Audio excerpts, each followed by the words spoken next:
He kōna I purangi tēnei nā te reo irirangi o Aotearoa.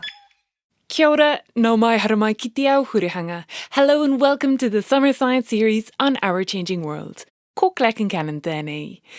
This week, we have a short bonus episode for you from a Science and Society student at Te Whanganui-a-Tara, Victoria University of Wellington.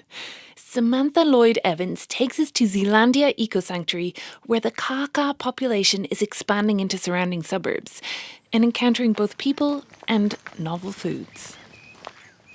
As a Wellington local my whole life, it's clear to me that native birds in our capital city are doing better than ever, especially the lowland equivalent of a kea, Kākā. Just like kea, Kākā are curious, playful, and often happy to be fed by humans. With a rise in Kākā numbers, Wellingtonians are relearning how to live with these large parrots.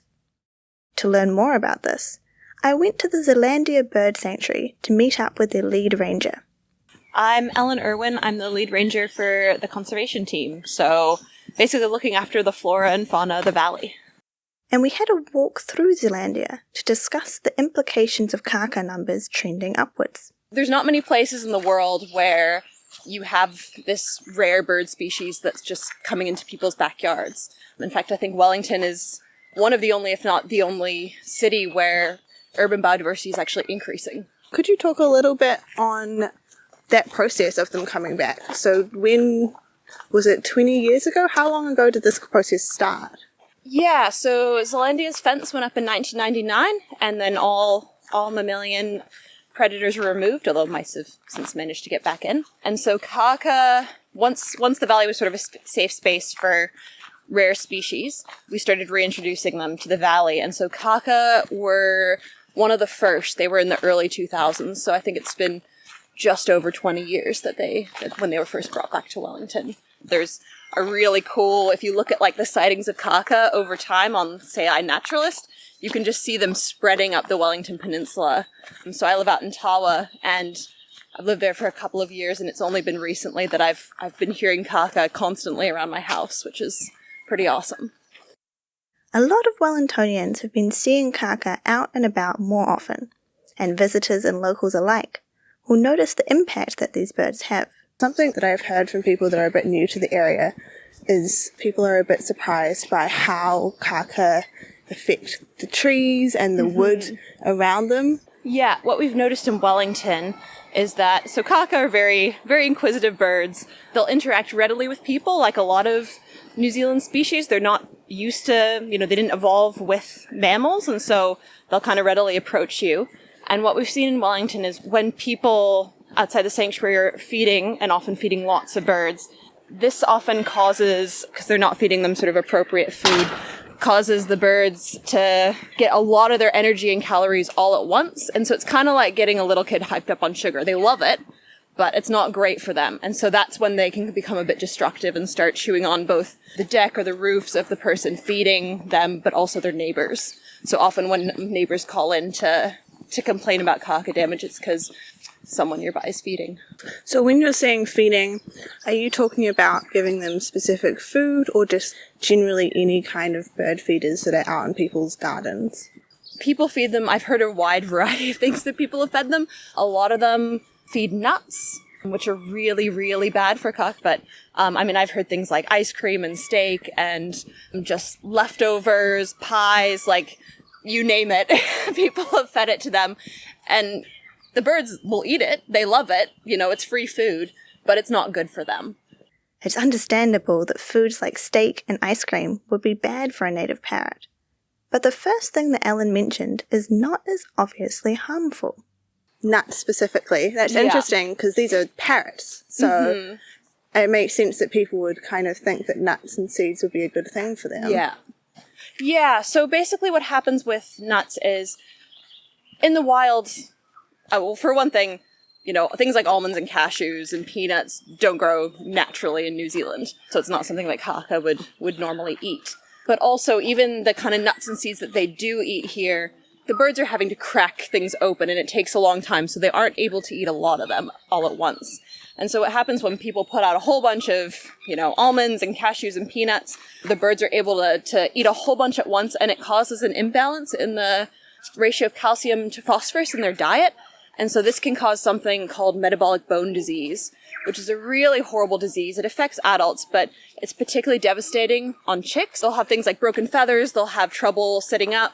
And in extreme cases, it can cause a lot of bone fractures. Their bones are literally spongy. Even, say if we were picking one up for a health check, that could cause bones to break, just even gently picking them up. And it can also cause things like crossbill, where the bill is actually crossed. And so most of these chicks, the disease is usually fatal. Most of these chicks will die in the nest. And even the ones that do manage to make it out will often be in really poor condition. Folks they really care about these birds and they're wanting to support them and everything, but they're not actually seeing the devastation that feeding can cause. That's back in the nest with the chicks. So I think people sometimes don't realize the impact of feeding. And yeah, there's other diseases as well. You think about how much we were disinfecting things during COVID.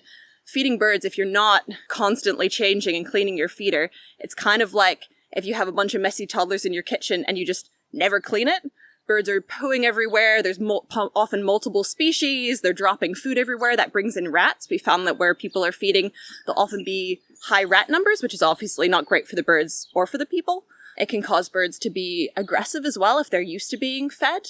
And then obviously it annoys the neighbors, because then we've had people having reports of bringing 70 kākā in a night because they're feeding. Yes, so I've experienced that. Yeah, because one bird figures it out and kākā will communicate with each other and more will come. And so there's a lot of reasons not to feed. Yeah, and there's other diseases. People found salmonella on feeders. They can get really horrible fungal infections sometimes from some of the food. I think peanuts in particular are pretty bad for that. So best thing to do is plant natives. If you visited Zealandia before, you may have seen that the sanctuary itself has a set of large kākā feeders. Ellen and I have been walking up the valley as we talk to take a look at these. All right, here we are. These ones here, we don't have any kākā at them right now, but we've actually got 2 ducks hanging around underneath. Would you mind telling me what's going on with these specific feeders that makes them different from the normal ones you'd see in someone's garden? Yeah, so generally we take a pretty hands-off approach. We want wildlife to be wild and to do its thing naturally, because birds know how to take care of themselves better than we can. But there are certain vulnerable species like kākā that we do have to provide a little bit of extra support. Kākā, while you see them all around Wellington, they're still very vulnerable outside of a mammalian-free environment. And so particularly when they're nesting or when the chicks fledge, we still get lots of reports of chicks being predated. They'll spend a few days on the ground after they fledge, so they're kind of sitting targets for things like dogs or stoats or cats. So we want to anchor as many birds in the sanctuary as possible and encourage them to breed in a place that's safe.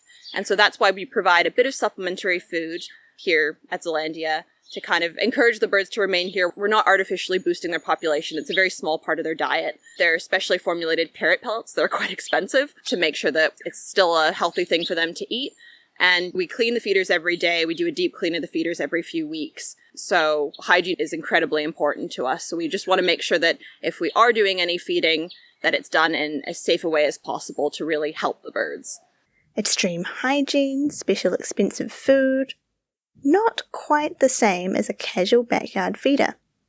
So if regular locals shouldn't be feeding these birds, what can Wellingtonians do to encourage kākā to flourish in our gardens? The best thing you can do to care for the birds in your backyard is plant lots of natives that provide food for them to feed on. There's some really awesome planting guides, both by local councils as well as Dock and Forest and Bird, that suggest a range of plants to suit the size of your garden and depending on kind of what species you're wanting to attract in. And also obviously where in the country you're from, because some plants are more appropriate. Even, I think I looked at one from Greater Wellington that even had the different areas of Wellington. So if you live on the coast, you might be planting different species than if you're sort of more in the interior. Planting natives that provide things like nectar, fruits, seeds, that also provide homes for lizards and invertebrates, because the more you can do to create a really healthy ecosystem, it's not just about the birds, the more diversity you'll have in your backyard. Other really awesome things to do is join your local trapping group, so that when the birds are coming to your yard to feed, they're in a safe space. So I think pretty much every suburb in Wellington now has a predator-free trapping group. So if you get in touch with your local one, they should be able to provide you with a trap and give you some advice and everything. And the other main thing would be responsible pet ownership. So just making sure that you're taking care of your cats and dogs and that they're not putting native wildlife at risk. There are even apps and websites to help you and your family feel more connected with our local wildlife. Use things like iNaturalist and eBird. These are really cool apps where you can report sightings. If you see something that you're not sure of what it is, if you stick a photo on there are lots of people who can help you identify it. And this is a really great resource to contribute to citizen science. So a lot of scientists, and us as well, use these apps to be able to track the spread of birds and other wildlife throughout New Zealand. And so that's a really cool thing. If you're doing a lot of planting and a lot of trapping, you can probably actually record as the biodiversity of your backyard is increasing. So that's kind of a cool way for you to track what's going on in your own backyard. It's amazing just how far Wellington has come in terms of encouraging and supporting native birds. While there's always more conservation work to do, sometimes it's good to stop and appreciate how lucky we are. There's not many places in the world you can go and see this really rare, amazing bird just in your backyard or flying over Parliament. People want to be helping these birds. Surveys have shown that most Wellingtonians are super psyched to have Kākā in their backyards. So people really care, and I think, sometimes that care gets directed into things that have unintended consequences. If you are someone who feeds Kākā, or who has fed them in the past, that's okay. While we now know that feeding isn't the way to go, it's never too late to switch to supporting these birds in a way that protects their health and prevents disease in their chicks. Thanks, Samantha. That was Kākā in Wellington, a podcast produced by Victoria University of Wellington Science and Society student Samantha Lloyd-Evans. Samantha spoke to Zealandia Conservation Ranger Ellen Irwin. Our Changing World producer Ellen Rikers provided editing and assembly assistance with a little bit of help from me, Claire Kincannon. Sound engineering was by William Saunders, and Tim Watkin is executive producer of podcasts and series at RNZ. Now I hope you're having a lovely summer. We'll be back next week with some more student podcasts, this time from the Department of Science Communication at the University of Otago. Until then, tēnā koe I whakarongo mai. Thanks so much for tuning in. Ko Claire Kincannon aho. Kia pai, te wiki.